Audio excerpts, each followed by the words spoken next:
Love you. So we're going to keep reading poetry to show our love to each other. I'm going to stop talking. Please welcome to the stage your next poet, Sierra. Woo!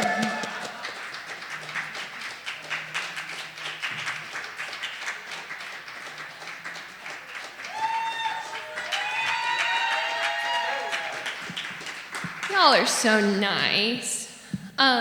So I went to the cabins up in Michigan recently, and it made me feel like a real poet. I was like, oh my gosh, I'm in the atmosphere, I'm ready to write, so I'm going to read some of the things I wrote when I was in a cabin all cozy. So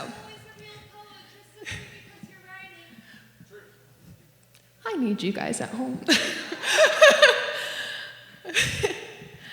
Okay. I'm trying to find myself in the comfort of routines, but I'm happy to have energy at the end of the night to read Bukowski. Part of me never wants to give this up, this solitude, even if it's just a placeholder for the lover who comes to me like sleep, slow and instant, drifting into my dreams. I spent most of my life putting everyone else before myself, full of wonder when I finish last. So it goes, I tell myself.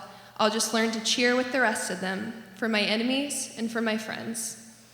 I always lie about where I am because I'm lost in my mind most days. Jewel-drenched in better places, getting high off met expectations, I never check my phone here.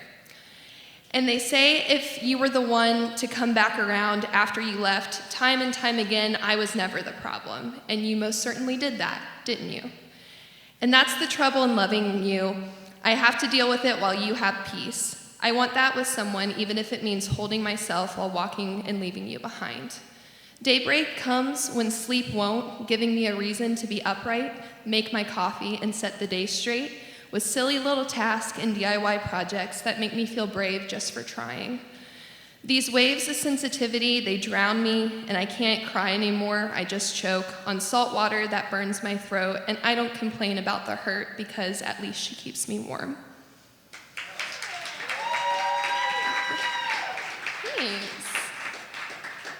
Thank you. Let's see. Okay, I got another one, and then I'm done, because we can only do two, so. All of my things are stained with oil paint, and it doesn't make me feel like an artist. Just a mess who doesn't know how to separate what's okay to ruin and what's not.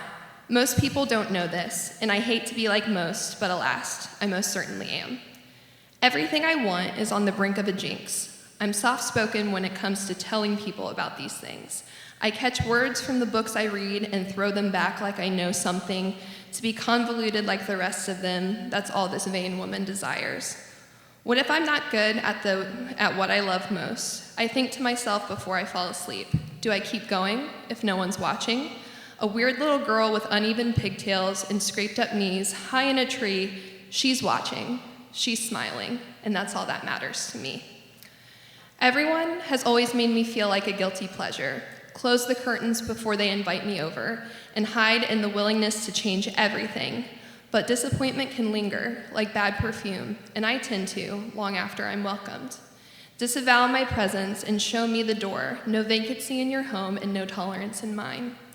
When the sun goes down, I still reminisce of all the battles it took to feel this.